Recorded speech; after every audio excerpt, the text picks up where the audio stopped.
Good evening to everyone and welcome to the SPM Revision Seminar online. And today's subject is accounting. Before I introduce to the speaker, anyone who would like to ask a question answered by the speaker, please post your question on the chat box so we can read them out during the Q&A session. Besides that, for the Form 5 students this year, we are also offering School Achievers Scholarship Awards, SASA. So we do highly encourage all Form 5 leavers to submit your application through our webpage. For more information, please log on to our webpage to find out more.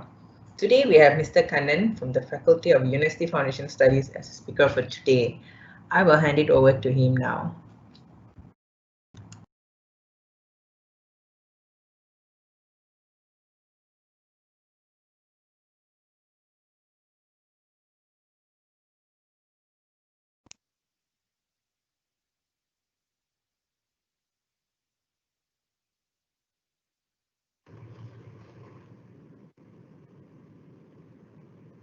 Salam bahagia kepada saudara-saudari.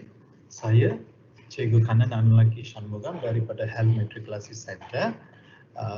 Kita berjumpa lagi dalam sesi ke-9 dengan tajuk yang lain dalam subjek prinsip perakaunan. Seperti biasa, Cikgu nasihatkan pelajar-pelajar semua bersiap sedia dengan alatan tulis dan juga kalkulator. Okey, jika ada sebarang soalan, pelajar bolehlah bertanya dengan cikgu dengan menulis ataupun men-type dalam meeting chat. Baik, tanpa melengahkan masa, biarlah kita mulakan dengan kandungan sesi ke-9 ini. Kita akan membuat ulang kaji bab dalam tingkatan 5, iaitu bab pengenalan kepada syarikat berkat menurut Syekh. Kemudian kita ciri utama bagi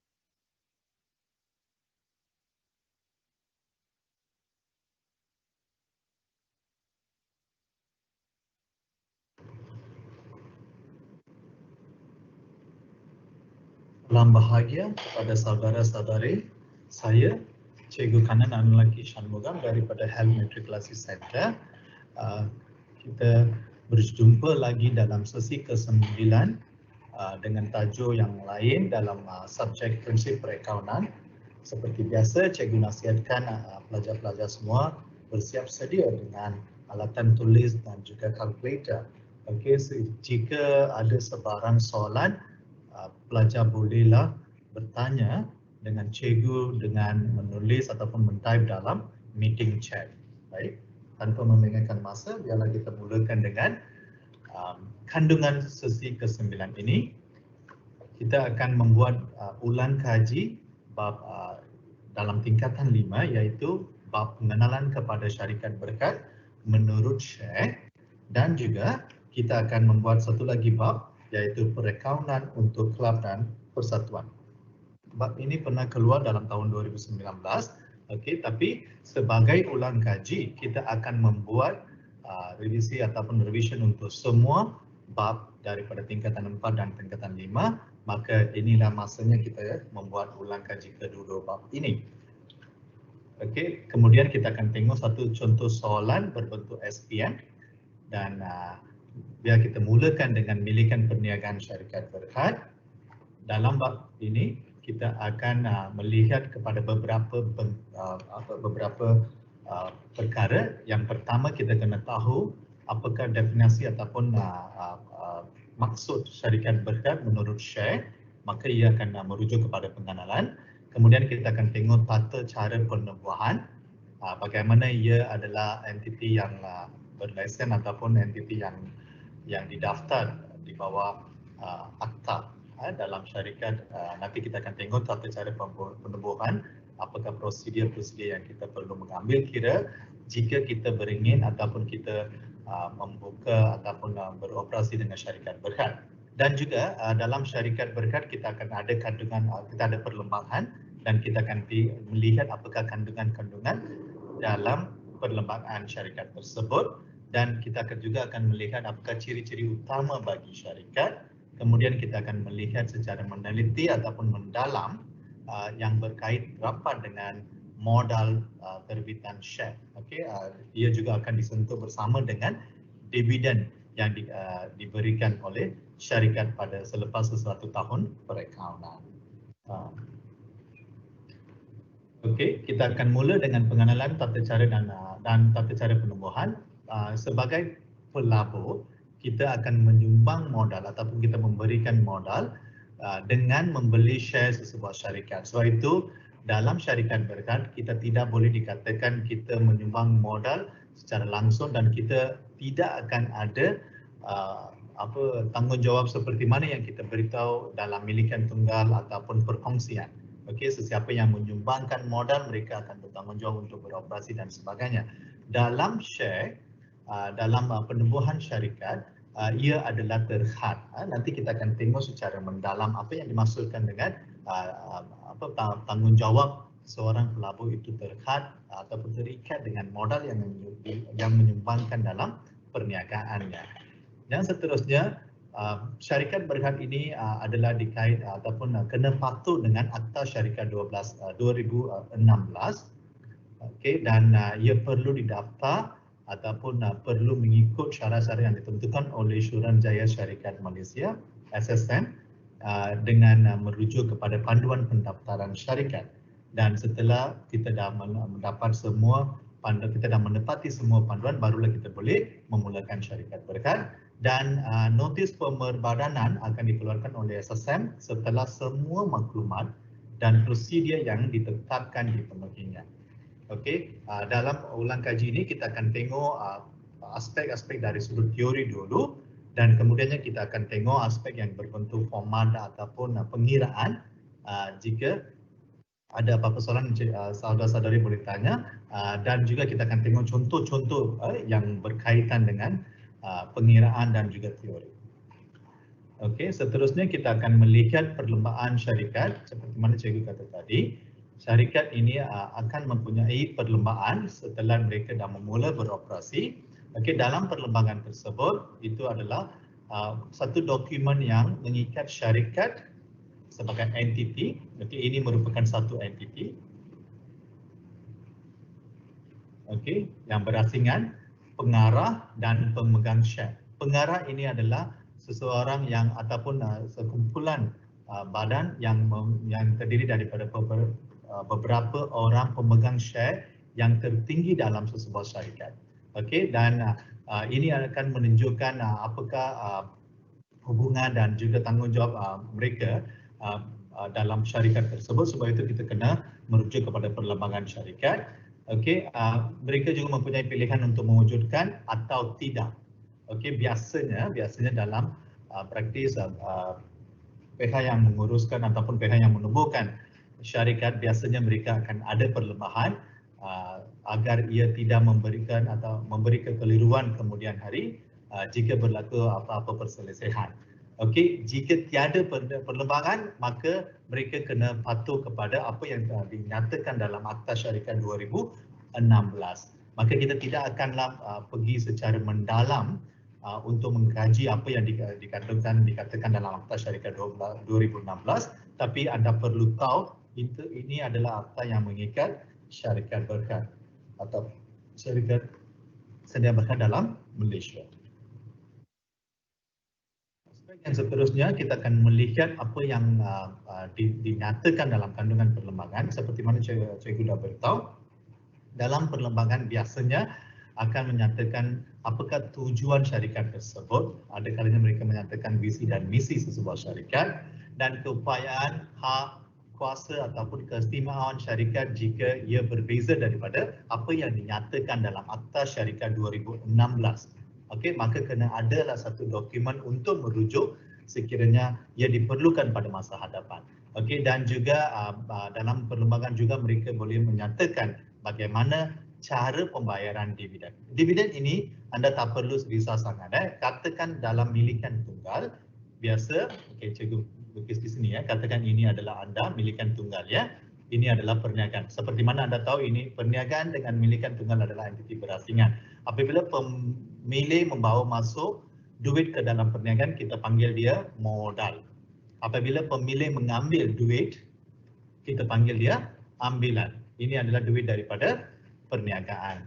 Dalam syarikat, okey, kita tidak sahaja seorang pemilik. Okey, kita panggil mereka semua adalah pemegang saham. Okey, ini umpama dikatakan syarikat ABC. Okey, mereka akan memberi sumbangan dalam bentuk modal, tetapi mereka akan mendapat sejil share. Okey, yang itu dikatakan adalah pemilikan terhad kepada berapakah jumlah modal ataupun jumlah sumbangan mereka melabur dalam perniagaan.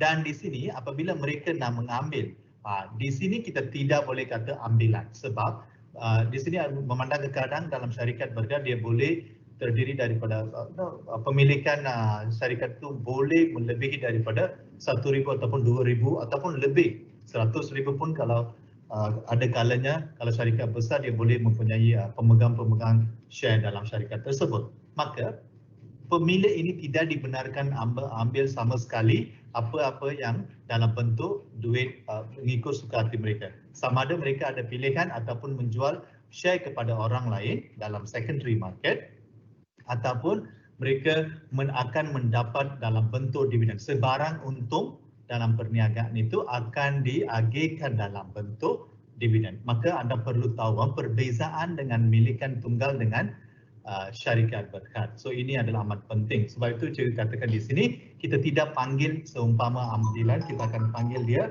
lebih kurang dividen. Dividen ini bukan diberikan sesuka hati, dia mestilah kena merujuk badan pengarah akan mengisytiharkan berapakah dividen bagi sesuatu tahun dan sebagainya, barulah mereka boleh mendapat dividen. Okey. Dan dalam perlembagaan ini akan memberitahu sebarang maklumat secara mendalam dalam perlembagaan pula. Kemudian kita akan tengok apa-apa yang mereka rasa perkara-perkara yang penting kaitan dengan syarikat dan juga dengan pemegang share, dia akan masukkan dalam perlembagaan. So ini adalah 4 tujuan yang utama anda boleh melihat dalam kandungan perlembagaan. Kemudian kita akan melihat apakah ciri-ciri syarikat. Syarikat ini seperti mana saya kata tadi, ini adalah satu entiti yang berasingan. Okey, maksudnya pemilik dan organisasi perniagaan adalah entiti yang berlainan. Ini membolehkan perniagaan itu sendiri boleh didakwa ataupun mendakwa dan boleh membuat kontrak serta memiliki dan menjual aset atas namanya. Katakan kita ada Nestle Sendirian Berhad. Okey, anda pernah tahu kan Nestle Sendirian Berhad?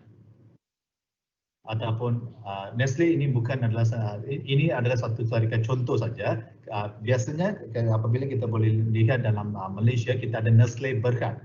Cikgu di sini bagi satu contoh yang Sendirian Berhad. Okey, katakan kita ada Sime Darby Berhad contoh.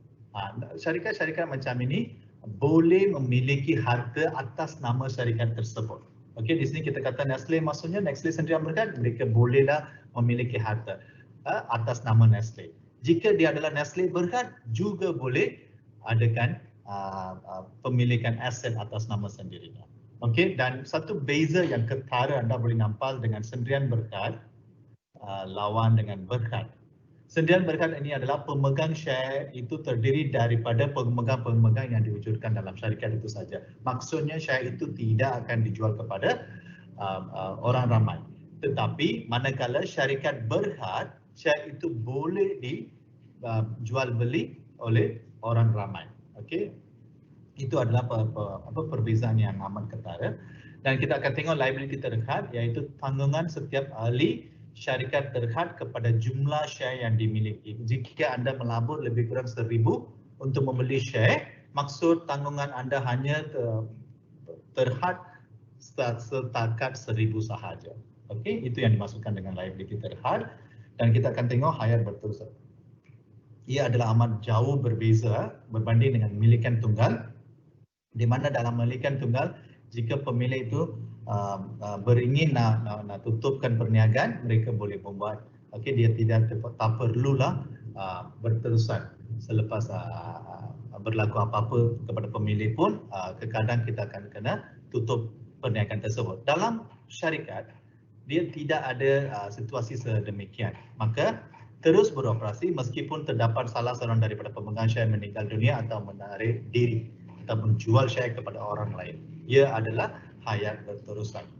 Dan pengasingan fungsi pemilikan dan fungsi pengurusan adalah berbeza. Okey, dalam milikan tunggal, pemilik itu akan menguruskan perniagaan. Sebab itu dia ada fungsi pemilikan dan juga fungsi pengurusan. Tetapi dalam syarikat, pemilik biasanya tidak akan melibat dalam fungsi pengurusan. Maka mereka akan melantik ejen-ejen seperti general manager, CEO dan sebagainya, pengurus besar syarikat, yang sedemikian untuk menjalankan operasi syarikat mereka. Maka mereka tidaklah secara langsungnya melibat dalam fungsi pengurusan. Sekarang kita tengok pula jenis modal dan terbitan share. Yang pertama kita kata modal syarikat, iaitu ia boleh dapat daripada ataupun diperoleh daripada terbitan share. Okey, tidak mempunyai nilai tara, maksudnya nilai itu tidaklah tetap pada satu masanya. Harga share yang diterbitkan ditentukan oleh lembaga pengarah berdasarkan nilai sebenar syarikat. Sebab itu harga share satu syarikat beza dengan satu syarikat yang lain. Okey, ia adalah berkaitan rapat dengan situasi ataupun prestasi perniagaan juga. Harga share boleh berubah bergantung kepada prestasi syarikat.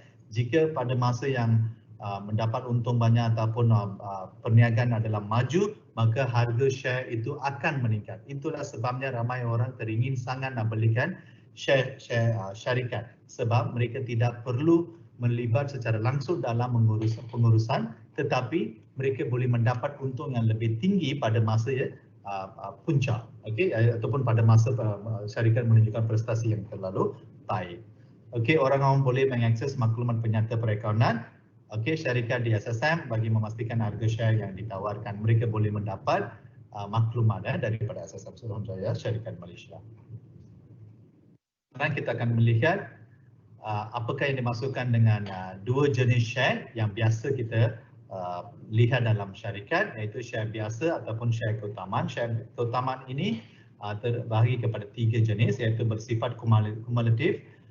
Kumulatif maksudnya dividen yang dibayar. Okey, katakan syarikat ada tahun pertama, kita ada tahun pertama, tahun kedua dan tahun ketiga. Tahun pertama kita dapat 1 million untung, maka untung ini bolehlah dibagikan kepada pemegang share, sama ada share biasa ataupun share keutamaan. Share keutamaan ini biasanya akan menentukan berapakah peratus untung ataupun dividen mereka akan dapat dalam satu tahun.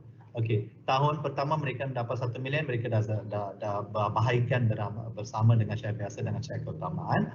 Di mana tahun kedua tiada sebarang untung.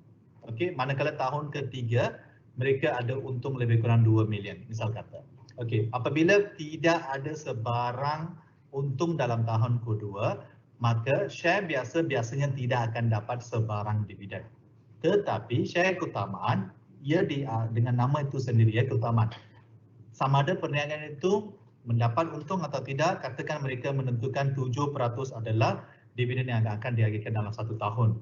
Jika tahun pertama mereka mendapat 1 million, mestilah mereka kena selesaikan apa-apa dividen yang terakru kepada share keutamaan. Jika tidak, maka dividen ini akan dibawa masuk ke tahun seterusnya. Maksudnya dalam tahun kedua mereka kena bayar 7% untuk tahun pertama dan 7% untuk tahun kedua. Maksudnya jumlah adalah 14% mereka kena bayar. Itu yang dimaksud kumulatif. Ada juga share keutamaan, jika dia tidak ada sebarang untung pada tahun tersebut, maka tahun seterusnya jika ada untung, mereka tidaklah perlu membayar apa-apa dividen yang perlu dijelaskan dalam tahun sebelumnya. Itu yang dimaksudkan dengan tidak bersifat kumulatif. Maksudnya dia akan dapat 7%. Kalau tiada untung, mereka tidak akan dapat.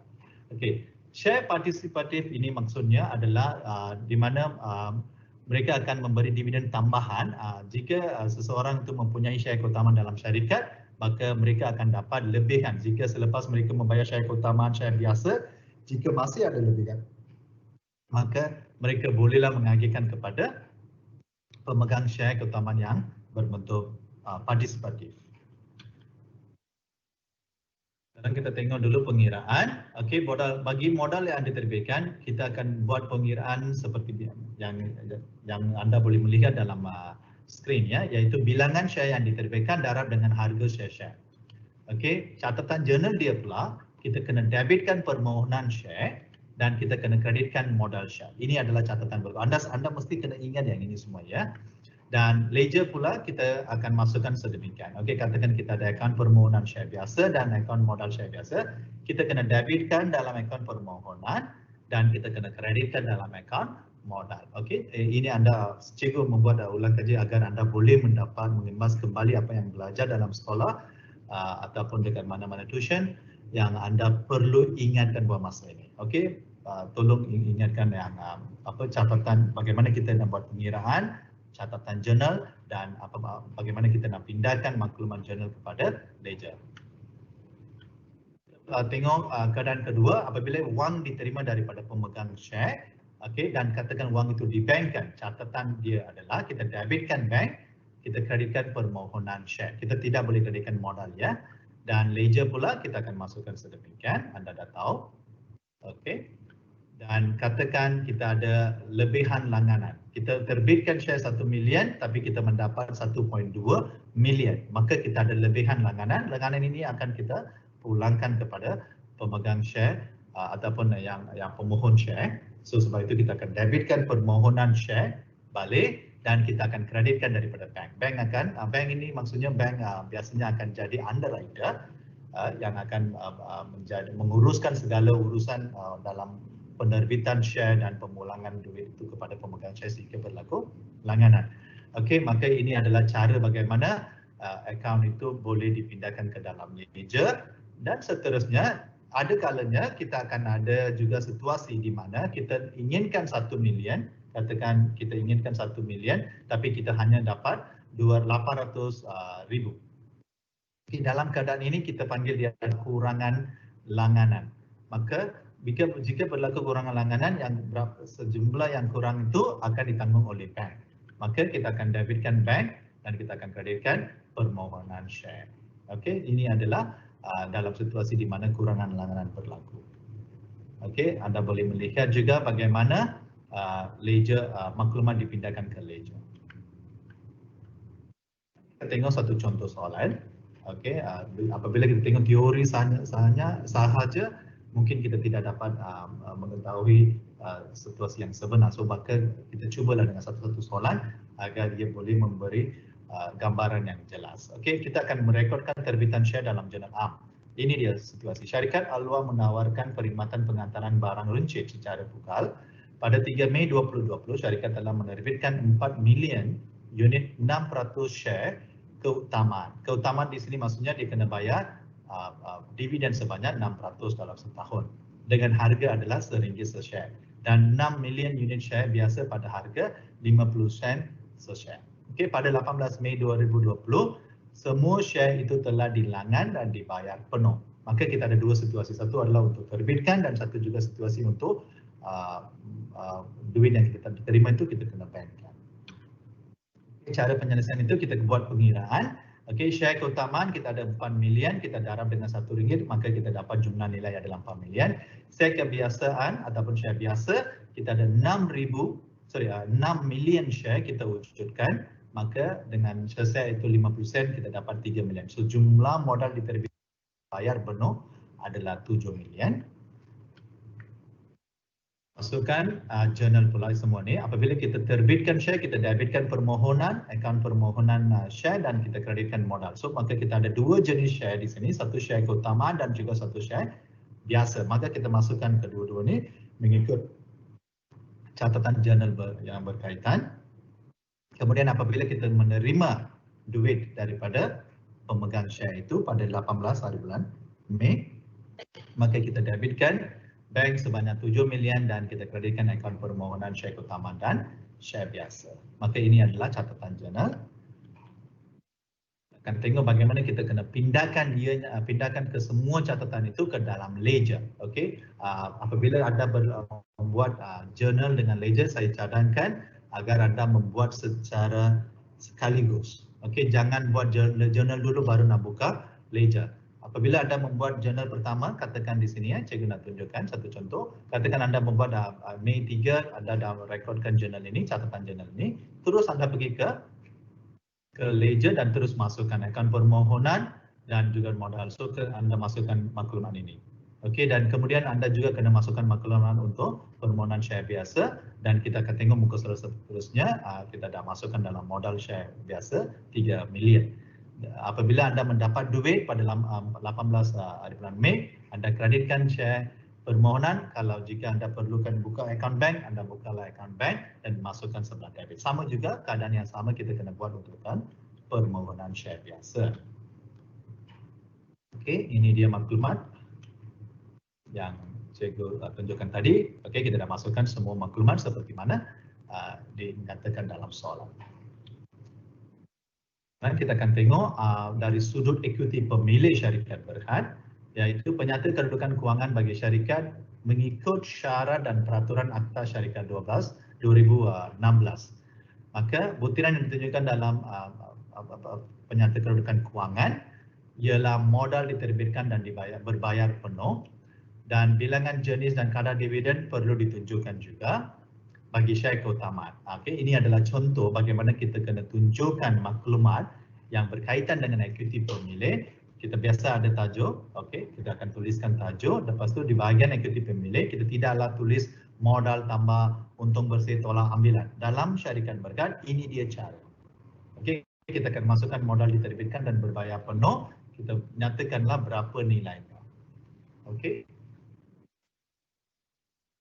Okey, lepas tu kita akan tengok itu adalah cara-cara yang bagaimana kita kena masukkan catatan jurnal dan memindahkan maklumat jurnal kepada ledger. Sekarang kita melihat pula apa yang dimasukkan dengan dividen tunai.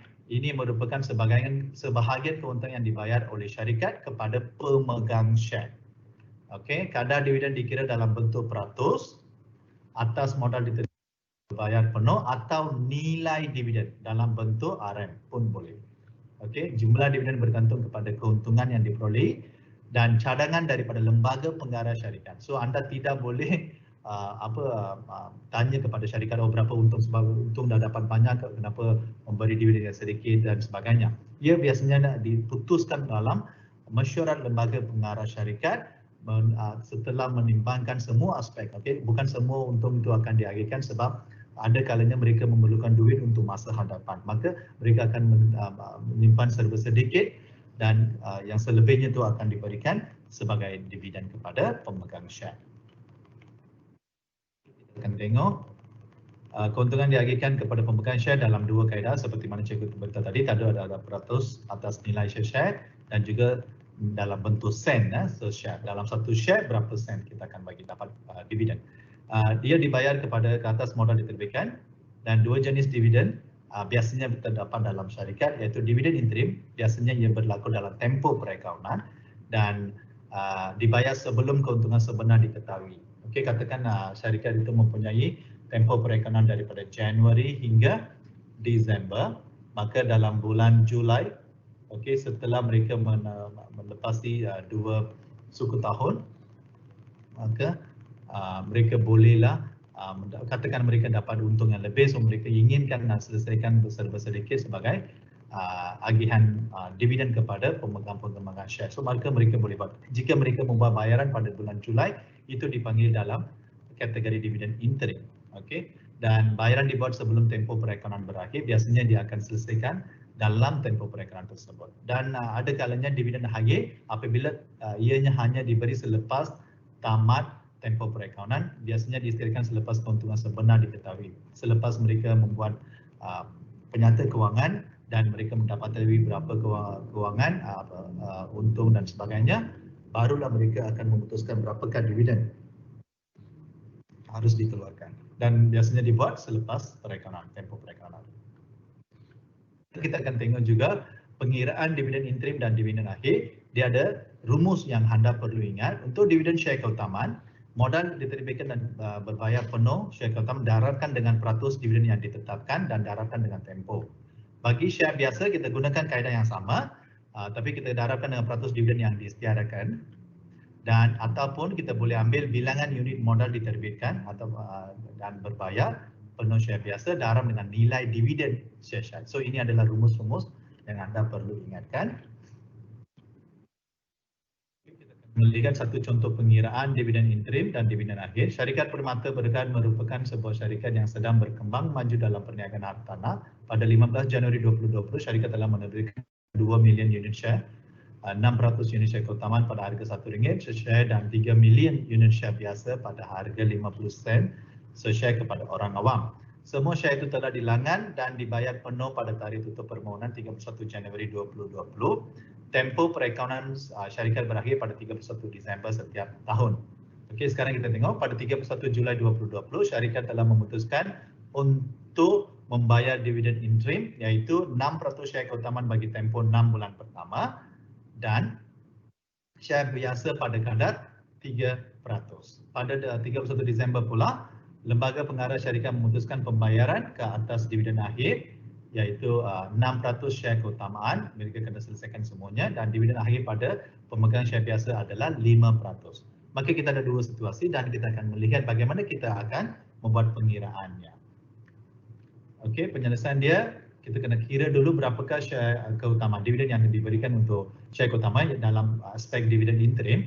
Okey, di mana kita dah tahu ini adalah untuk 6 bulan saja. So cara dia kita ambil unit darab dengan berapa nilai yang diterbitkan dan berapa peratus dan tempoh dia, itu amat penting. Maka kita dapat 60,000 dan kita buat untuk keadaan yang sama dalam share biasa, tapi di sini kita tidak akan darab dengan tempoh sebab share biasa ini tidak mempunyai keutamaan seperti mana yang dinyatakan dalam share keutamaan.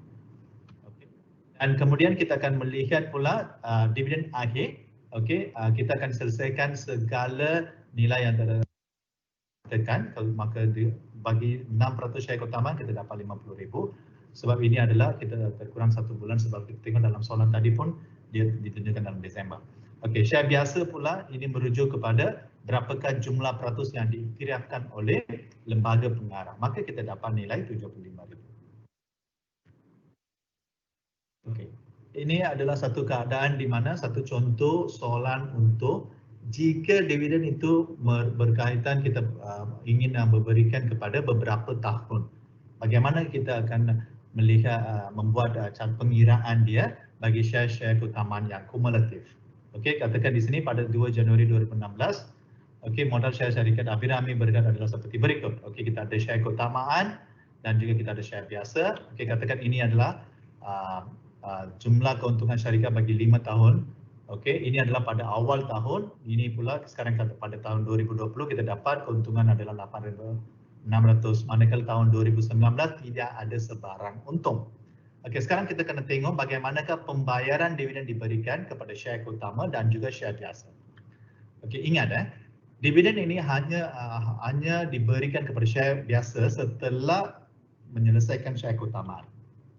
Okey, pada tahun 2016 keuntungan yang kita dapat adalah 5,200. So dikatakan pembayaran dividen 10% keutamaan adalah 4 million, kita darabkan dengan 10% kita dapat 400. Kita kena selesaikan yang ini, selebihnya barulah kita akan memberikan kepada pembayaran ke atas dividen share biasa, iaitu kita tolak 5,200 tolak dengan 400, kita dapat bagi dia 1,200. Pada tahun 2017 share keutamaan tetap akan dapat agihan mereka iaitu 400,000 yang selebihnya akan dichannelkan kepada share biasa. Okey, dan tahun 2018 dia hanya dapat untung 400 yang di mana ia hanya cukup untuk membayar dividen ke atas share keutamaan, tetapi share biasa tidak ada sebarang untung yang boleh diagihkan.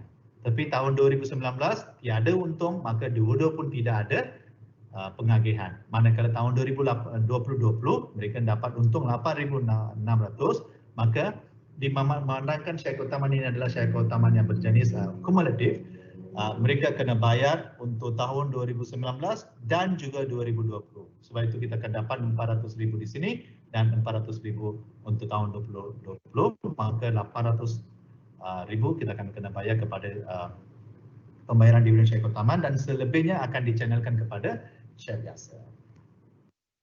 Sekarang kita akan tengok aspek yang terakhir dalam bab ini, iaitu bagaimana kita kena mendapat tahu pasal dividen tertunggal dan juga aspek-aspek yang penting dalam dividen tertunggal. Ia berlakunya dividen tertunggal. Kita tengok sebab dia prestasi syarikat tidak memuaskan, menyebabkan keuntungan diperoleh tidak mencukupi, okey, untuk membayar dividen kepada pemegang syariah keutamaan. Ada kalanya dividen ini menjadi tertunggal dan perlu dilunaskan pada tempoh perekonomian yang berikut seperti mana kita lihat tadi dalam slide sebelumnya. Dan pemegang syariah keutamaan berhak menerima dividen tertunggal. Okey. Itulah sebabnya kita kena selesaikan dividen tertunggal kepada mereka. Okey, itu kita dah melihat perkara-perkara penting dalam bab syarikat berkat, bermulalah daripada teori dan pengiraan dan juga kita melihat catatan jurnal dan juga ledger. Sekarang kita akan beralih kepada bab seterusnya. Ini adalah bab kedua terakhir dalam tingkatan 5 iaitu kelab dan persatuan. Okey, kita lihat dulu apa yang dimaksudkan dengan kelab dan persatuan, iaitu organisasi bukan perniagaan yang tidak bermotif untung.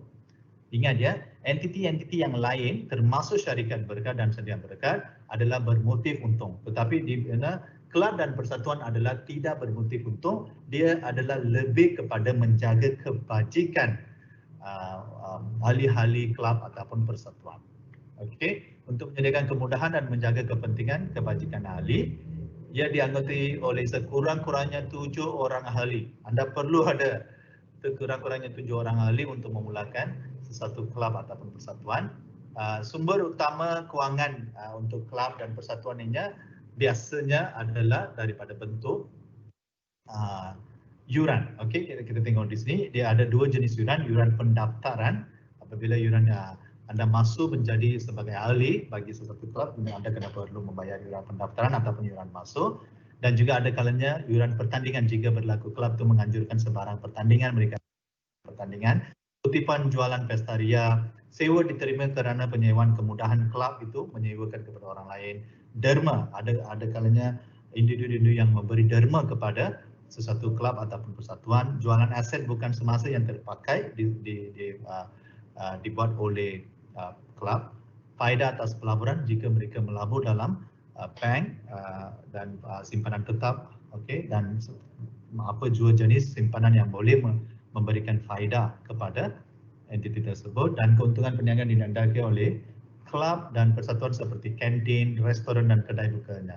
Okey, mereka boleh menjalankan perniagaan.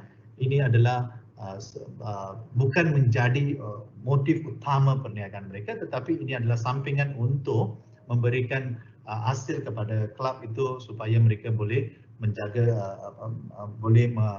menjaga kos-kos yang terdapat untuk menjalankan perniagaan ataupun menjalankan kelab ataupun persatuan tersebut. Sekarang kita akan lihat tata cara penubuhan kelab dan persatuan. Ia mesti mengadakan mesyuarat penubuhan, menetapkan ahli selamat berdaftar, mesti kena melantik ahli-ahli jawatan kuasa penaja, mesti kena ada undang-undang perlembagaan pertubuhan. Dia akan didaftar dalam sistem e-ROSES, okey, Register of Society, dan menyema permohonan pendaftaran selepas bayaran fee dibuat. Okey, dia kena buat bayaran untuk pendaftaran dan barulah dia boleh diterima. Jika semuanya diikuti dengan apa yang ditentukan oleh kerajaan, maka persatuan tersebut bolehlah didaftarkan dengan mendapat sijil pendaftaran juga. Okey, sekarang kita akan lihat apakah beza dengan kelab dan juga entiti berasingan yang bermotifkan keuntungan. Dari sudut penerimaan dan pembayaran, okey, dalam kelab ini kita akan panggil penyata penerimaan dan pembayaran, manakala dalam entiti berasingan kita akan ada buku tunai. Untuk yang ini kita akan disediakan akaun penerimaan dan pembayaran. Ia menjadikan sumber untuk menyediakan akaun pendapatan dan perbelanjaan. Manakala dalam buku tunai, ia menjadi sumber untuk menyediakan akaun perdagangan dan untung rugi. Dari sudut penyata pendapatan, untuk entiti berasingan kita akan ada penyata pendapatan. Manakala untuk kelab kita panggil dia atas nama akaun pendapatan dan perbelanjaan, iaitu jika kita akan dapat untuk dalam entiti berasingan kita panggil untung bersih. Okey, untung bersih adalah hasil lebih daripada belanja. Tapi rugi bersih kita panggil belanja lebih daripada hasil. Tapi keadaan sebaliknya berlaku dalam kita bukan sebaliknya, dia sama juga, tapi terma-terma yang digunakan dalam kelab dan persatuan adalah berbeza dengan entiti berasingan. Di sini kita tidak akan panggil untung bersih, kita akan panggil lebihan ataupun kurangan, di mana hasil adalah lebih daripada belanja dan belanja lebih daripada hasil, maka kita panggil dia kurangan. Okey, dari sudut penyata kedudukan kewangan, dalam perekonomian kelab dan persatuan kita boleh melihat dana terkumpul. Kita tidak ada modal. Okey, kita panggil dia adalah dana terkumpul. Manakala dalam entiti perasingan kita akan ada equity pemilik. Okey, ini adalah formula yang kita biasa dah tahu ya. Kita dah tahu yang formula-formula ini. Sekarang kita melihat pula format untuk akaun penerimaan dan pembayaran. Okey, apabila cikgu dah beritahu ya, ini adalah seumpama buku tunai dalam entiti berasingan. Okey, kita akan mula dengan baki awal. Sebarang penerimaan kita akan tulis sebelah sini, sebelah debit. Sebarang pembayaran kita akan tulis sebelah kredit. Maka kita akan dapat baki hantar bawah. Ini akan memberi maklumat kepada penyata kedudukan kewangan di mana kita ingin nak tahukan berapakah nilai akaun bank dan ataupun akaun tunai. Okey, dan ini bentuk penyata pula, kita akan tulis demikian. Kita akan sama juga, kita akan tambahkan dengan sebarang penerimaan. Okey, sebarang penerimaan seperti yuran ahli, yuran pendaftaran derma, sewa kelangan, sewa laci dan sebagainya. Dan kita akan tolakkan sebarang pembayaran yang kita buat dalam tempoh perekonomian tersebut. Ia bolehlah terdiri pada bayaran untuk surat khabar, kadar bayaran, insurans, alat tulis khusus dan motivasi dan berapa. Setelah anda mendapat baki awal campur dengan penerimaan dan tolak dengan pembayaran, maka anda akan dapat baki akhir. Dan kita akan tengok apakah dimasukkan dengan yuran. Kita ada pelbagai jenis yuran, iaitu cikgu dah kata tadi, yuran tahunan. Cikgu dah beritahu yuran pendaftaran tadi kan, yuran pendaftaran ataupun yuran masal. Sekarang kita lihat pula yuran tahunan ataupun bulanan. Ia dibayar oleh ahli pada setiap tahun atau bulan. Kita ada yuran pertandingan, dikenakan apabila menyertai pelbagai aktiviti pertandingan, anjuran oleh kelab dan persatuan. Kita akan ada yuran belum terima, di mana yuran tahun perekonomian semasa yang masih belum diterima sehingga tarikh akhir tahun perekonomian semasa. Dan juga kita boleh melihat yuran belum terperoleh, iaitu yuran tahun akan datang yang telah diterima. Ada kalanya ahli kelab ataupun persatuan akan membuat advance payment untuk tahun-tahun yang akan datang. Maksudnya yang advance itu kita panggil yuran belum terperoleh. Okey, pada tahun perekonomian semasa. Ini pula akan berlaku ya. Misal kata untuk tahun 2020 kita katakan ini adalah tahun perekonomian, maka ahli boleh membuat bayaran untuk tahun 2021. Ia akan diselesaikan ataupun dibayar terus pada bersama dengan tahun 2020. Itu yang dipanggilkan yuran belum terperoleh. Dan kita ada juga yuran lapu. Ada kalanya ahli-ahli segelintir ahli yang ingin ataupun tidak berniat untuk meneruskan, maka mereka tidak membuat sebarang bayaran dari segi yuran. Maka yuran-yuran tersebut itu kita panggil yuran lapuk, iaitu yuran tertunggak pada tahun perekonomian yang lepas yang dihapuskan dalam tahun perekonomian semasa kerana tidak dapat dikutip daripada ahli-ahlinya. Okey, mungkin mereka ada pelbagai alasan.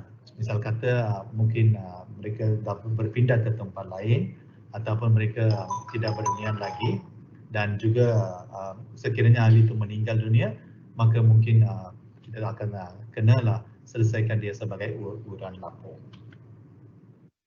Dan kita juga ada kena tengok berapakah yang bagaimana kita kena rekodkan akaun yuran. Ini amat penting ya. Biasanya soalan-soalan yang berkaitan dengan kelab dan persatuan akan tanya soalan yang berkaitan dengan akaun pendapatan, penerimaan, yuran bank dan sebagainya yang berkaitan. Jadi anda perlu kena tahu ini seumpama seperti mana anda membuat akaun kawalan. So kalau anda dah ingat lagi akaun kawalan, maka ini adalah tidak akan menjadi masalah pula. Okey, kita akan ada yuran yang belum terima. Kita kena ini merupakan aset bagi syarikat atau bagi persatuan ataupun kelab, dan yuran belum terima merupakan liability. Sebab itu kita kena tuliskan di sebelah debit untuk akaun yuran belum terima, manakala yuran belum terperoleh kita akan rekodkan pada sebelah kredit.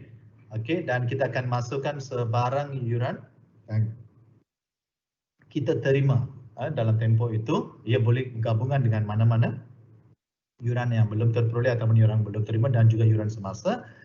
Dan kita akan mendapat tahu berapakah yuran belum terima dan yuran belum terperoleh untuk tahun perekonomian tersebut maka ini akan menjadi jumlah yuran yang sepatutnya kita kena kira untuk tempoh perakaunan. Maka anda kena ada maklumat yang ini pertama, maklumat yang terakhir ataupun baki awal untuk yuran belum terperoleh dan yuran belum terima, dan juga berapa jumlah. Setelah anda mendapat maklumat ini, barulah anda boleh mengira berapakah pendapatan dan perbelanjaan. Kemudian kita akan tengok bentuk T, bagaimana kita boleh membuat akaun pendapatan. Akaun pendapatan dan perbelanjaan, seperti mana cikgu dah katakan tadi, dalam entiti berasingan ataupun yang bermotifkan untung, kita akan ada penyata pendapatan. Di sini pula kita akan gunakan akaun pendapatan dan perbelanjaan. Kita akan masukkan seperti biasa, bagi tahun berakhir, sebarang belanja bagi persatuan ataupun kelab kita akan tulis di sini di sebelah kredit, di sebelah debit, manakala sebarang hasil kita akan tuliskan di sebelah kredit pula. Ia sama seperti akaun penyata pendapatan, tapi terma yang digunakan di sini pula adalah berbeza. Okey, kalau anda perhatikan di sini kita akan ada lebih, ya. Kurangan akan berlaku di sini. Okey, ini akan menjadi kurangan.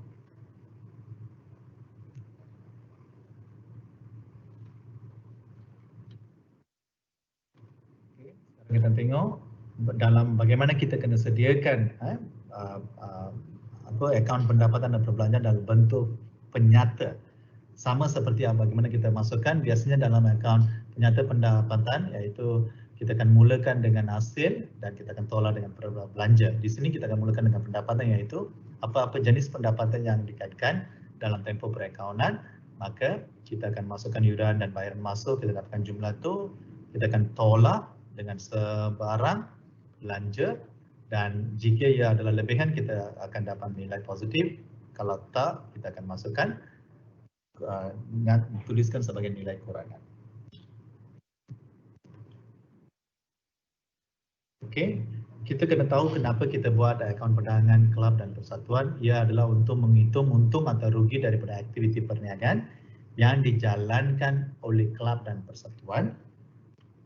Okey, komponen-komponen yang berkaitan dengan akaun perdagangan kelab dan persatuan adalah kita akan biasanya mula dengan jualan, belian, inventory awal, inventory akhir, dan juga belanja pengendalian perniagaan.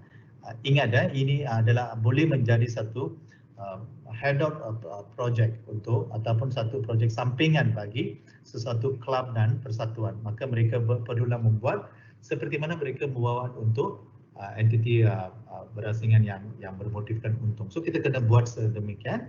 Okey, kita akan ada format-format untuk yang perlu harus ikut seperti mana kita buat untuk akaun penyata ataupun akaun perdagangan. Okey, anda boleh lihat di sini, ya. Biasanya kita akan tuliskan jualan, kita akan mula dengan inventory awal dan tambah dengan belian dan tolak dengan inventory akhir, ya. Anda boleh melihat di sini. Maaf ya, garisan ini sepatutnya dapat sebelah sini. Okey. Selepas tolak inventory akhir, anda di sini biasanya kita tulis kos jualan. Okey, dan kita akan tolak dengan sebarang belanja pengandalian, dan bolehlah kita mendapat untung jika jualan adalah lebih daripada belanja. Ia akan menjadi rugi apabila jualan adalah kurang daripada belanja. Okey, dia boleh berlaku antara satu keadaan saja. Dia tidak boleh berlaku secara dua-dua, ya. Dan kita akan lihat juga apa yang dikaitkan dengan dana terkumpul, iaitu kita akan melihat dari sudut ikuti pemilik, iaitu jumlah dana yang dimiliki oleh sesebuah kelab dan persatuan. Okey, ini menunjukkan pemilikan. Okey, merupakan lebihan aset yang dimiliki daripada liability yang ditanggung. Kita boleh mengira dana terkumpul dengan formula ini, iaitu aset minus ataupun aset tolak dengan liability. Okey, kita perlu juga mengira dia sekiranya soalan itu tidak memberi secara langsung. Okey, inilah jumlah dana terkumpul awal. Jika tidak diberikan, maka anda menggunakan konsep aset, persamaan perakaunan. Aset sama dengan liability campur equity pemilik. Di sini dalam kelab dan persatuan kita panggil di sini dana terkumpul. Okey, terma dia berbeza. Okey, anda perlu mengklasifikasikan, classification ataupun klasifikasi akaun-akaun adalah sama. Anda perlu mengenal pasti apakah yang dimasukkan dengan aset dan apakah elemen-elemen yang berkaitan dengan liability, maka anda kena tolak untuk mendapatkan dana terkumpul awal. Jika anda ingin ataupun soalan minta untuk mengira dana terkumpul akhir, maka anda perlulah menggunakan nilai-nilai aset akhir dan juga tolak dengan liability akhir. Maka ini ada amat penting apabila soalan itu minta anda membuat penyata kedudukan kewangan. Okey, ini adalah contoh format dalam bentuk T bagaimana penyata kedudukan kewangan. Ini adalah sama seperti bagaimana kita membuat kedudukan kewangan untuk milikan tunggal ataupun perusahaan. Kita akan mula dengan aset semasa, kita akan ada aset bukan semasa dan aset semasa sebelah debit. Kita akan ada dana terkumpul iaitu umpama ikuti pemilik, dan kita akan tolak dengan liability. Yang ketiga-tiga ini iaitu aset bukan semasa, aset semasa, liability adalah sama. Cuma ikuti pemilik buka dengan nama dana terkumpul, dan biasanya kita akan ada dana terkumpul awal iaitu modal awal. Ingat konsep itu, modal awal. Lepas itu tambah dengan untung kan, maka kita ada untung, kita kena tambah. Jika ia kurangan, apa kena buat? Kurangan anda perlulah tolak. Okey, so lepas tu anda akan dapat satu nilai, yang nilai itu kita akan campur dengan liability. Jika ada derma, anda kena tambahkan derma di sini pula. Okey, ini adalah contoh penyata. Bila penyata, biasanya ia memberi penekanan kepada modal kerja. Ingat format dia, aset semasa kena tolak dengan liability semasa.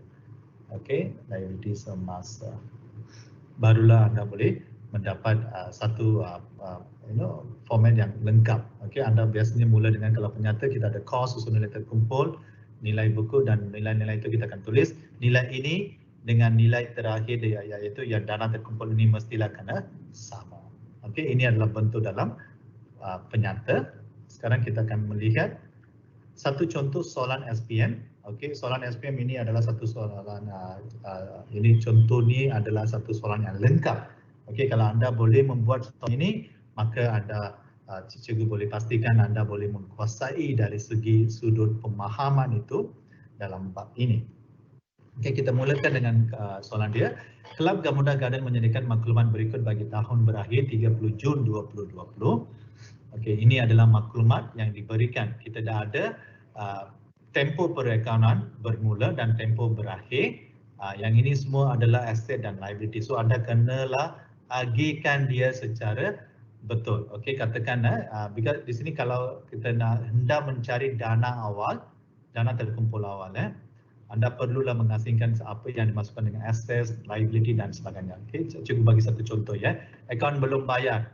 Apa anda rasa ini adalah liability? Akaun belum terima, aset. Akaun belum terperoleh, liability. Insurans prabayar, aset. Inventory adalah aset. Lengkapan dan susun nilai adalah akaun aset dan kontra. Anda kena dapatkan dalam dari aspek aset, dan tunai merupakan aset. Okey, dari aspek ini anda boleh tolak, boleh mendapat berapakah dana terkumpul. Senang kan? So anda gunakan konsep ini saja. Aset sama dengan liability tambah di sini kita panggil dana terkumpul. Okey, sekarang kita tengok sambungan soalan dia. Berikut merupakan senarai penerimaan dan pembayaran bagi tahun berakhir 30 Jun 2020. Semua urus niaga dibuat melalui akaun bank kelab. Maka biasanya kita akan ada nilai dari akaun bank.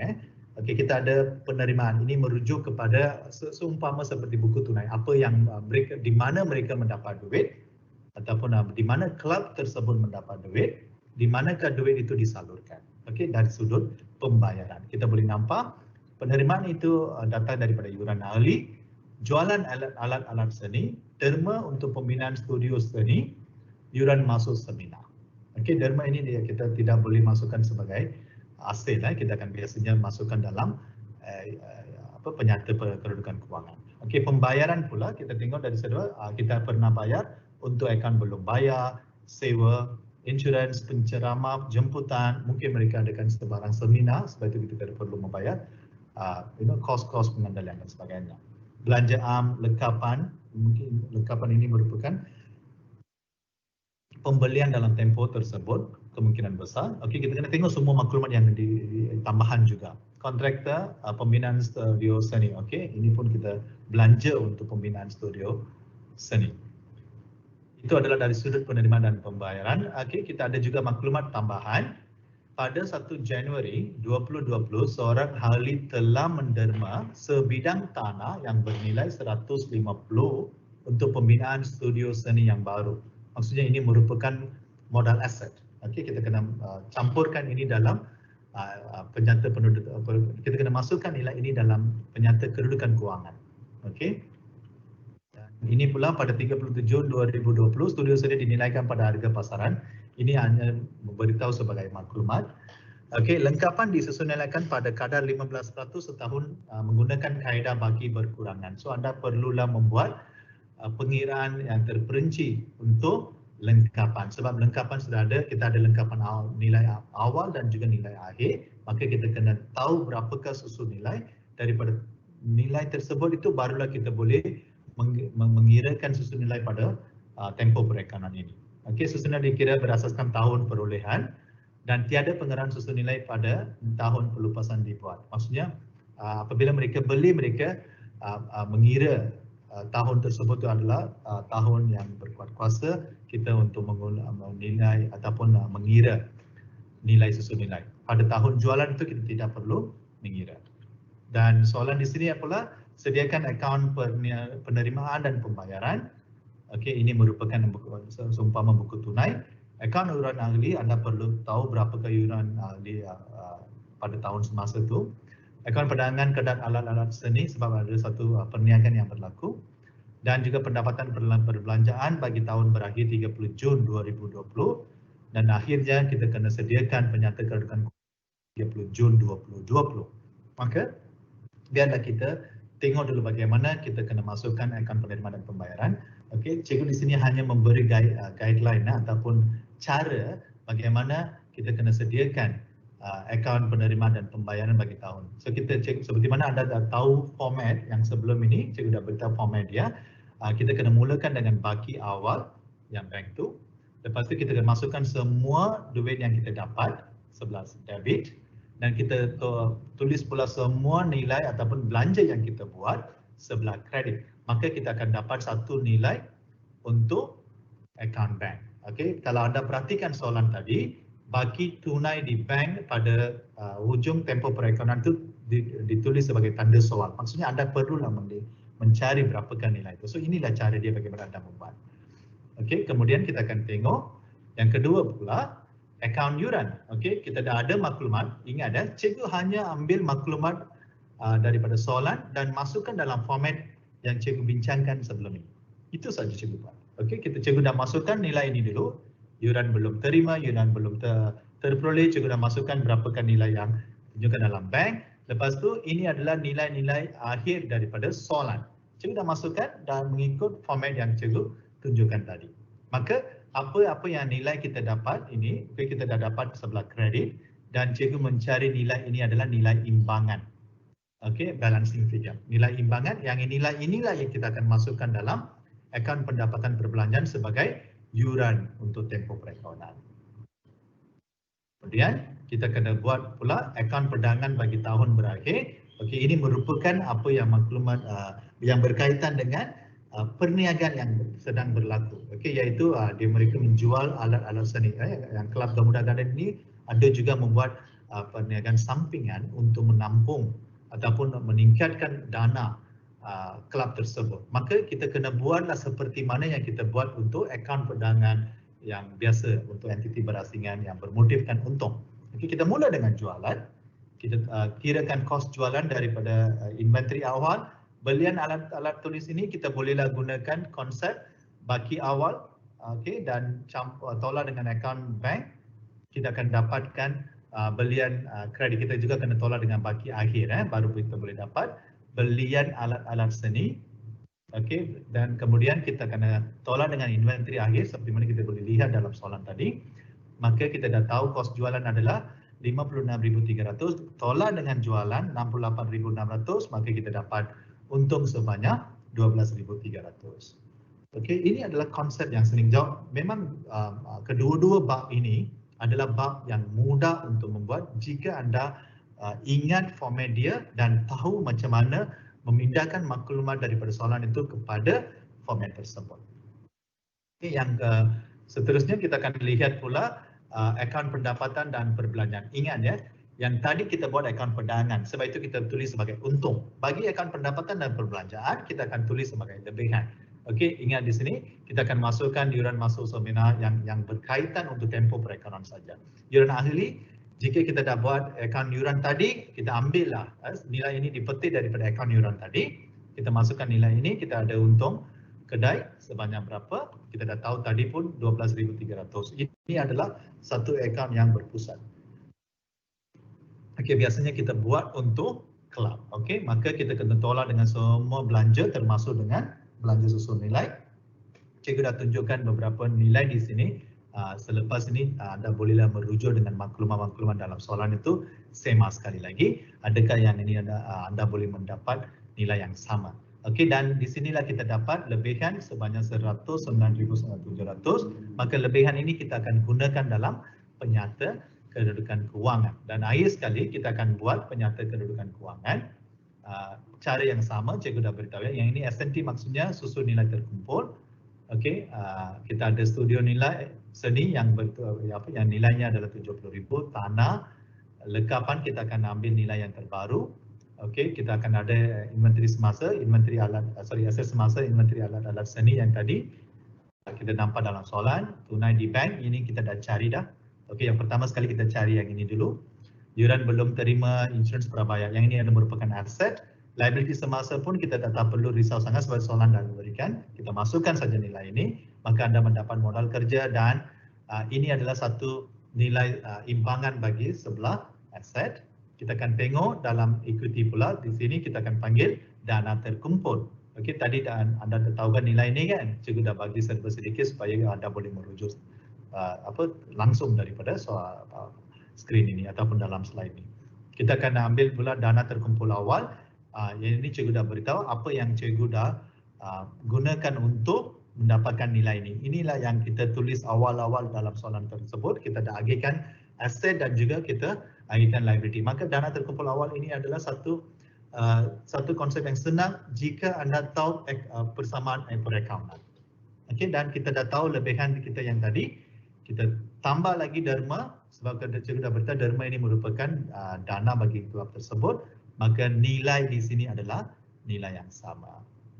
Okey, dengan cara ini saya rasa anda boleh mendapat tahu bagaimana kita boleh membuat satu akaun yang lengkap bagi akaun kelab dan persatuan. Sebab itu juga mengambil satu soalan yang begitu panjang agar anda boleh mendapat tahu gambaran yang sepenuhnya. Okey, itu saja untuk hari ini. Cikgu masih akan jumpa anda dalam sesi yang ke-10 untuk bab yang terakhir. Sekian, terima kasih. Jika anda ada sebarang soalan, saya nasihatkan anda tuliskan dalam meeting chat. Kita jumpa lagi dalam selepas iklan. Kita akan, jika ada soalan, cikgu akan jawab soalan tersebut. Sekian, terima kasih.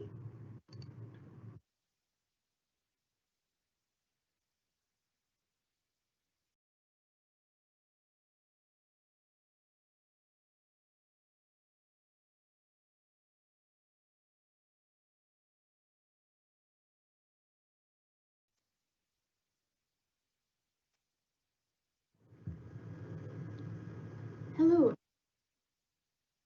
and welcome to this presentation on studying psychology at Help University. Psychology should be a familiar term. It is the science of human behavior and mental processes, exploring how people think, feel, and behave. But what is there to it, and why should I study psychology? Some of you may be concerned about what there is to psychology and what opportunities would be available to you after your studies. A good few of you may think psychology graduates will be limited to working in counseling or clinical settings, but this is not true, and here's why. These are the statistics released by the World Economic Forum 2020 on the anticipated demand for skills. As times are becoming increasingly uncertain, more employers will be looking for these specific skills. Now you may wonder what this has to do with psychology. If you look at the top 2 skills listed, these are integral to the development of a competent psychologist. As such, these skills and more will be explored and tested throughout your entire 3-year degree with us. How we do this is through this model. We emphasize skills that form the basis of the critical scientific mind, such as thinking, research, and data analytics. These are necessary for the development of other more advanced skill sets. However, we build these skills on a foundation that involves the development of quintessentially human attributes such as self-awareness, emotions, empathy, and ethics, all of which are necessary to be developed in a competent psychologist. Contextual intelligence draws together the skills, attributes, and values of the person to give them the tools to adapt to an ever-changing reality. To develop this in our students, we've recently added a contextual intelligence module that students will explore in their first year. We have purposefully embedded these skills into our program as we realize in laying out these expectations that the average student would be unlikely to develop these skills comprehensively without deliberate intervention on our part. This is why we created a model that encompasses the different attributes of a future-ready psychology graduate, which we hone throughout your journey with us. Now let's talk about employability. Apart from counseling and clinical psychology, our graduates go into a wide variety of fields, including human resources, marketing, advertising, strategic planning, training and consulting, and many more. For example, Damien Chua is a HR advisor with Shell Malaysia, which is in the oil and gas industry. What students end up taking is in education or early childhood education. For example, Colin Ng is a pastoral care teacher in Nobel International School. These should give you a sense of the variety of options that are available to psychology graduates upon completion of their undergraduate degrees.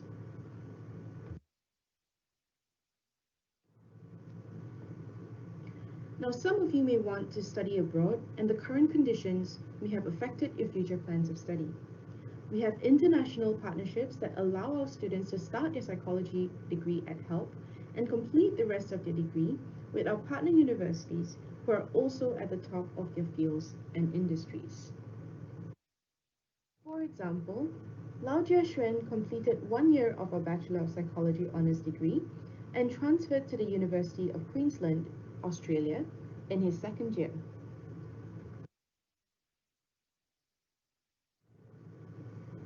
For those of you who would like to pursue your postgraduate studies, our students have a variety of options from different countries, including the United Kingdom, the United States, Australia, and New Zealand. For example, Eliza Lim was a HELP Flinders Bachelor of Psychological Science Honours graduate who is currently pursuing her PhD at Flinders University. So as you can see, psychology is a highly versatile field, and at HELP University, we strive to provide you with the strong foundation you need to make the most of the opportunities it provides. We have other resources available on our social media channels, Instagram, Facebook, and Twitter. If you're interested to learn more about psychology and would like to get the latest updates about our undergraduate programs or postgraduate programs, do check out our pages.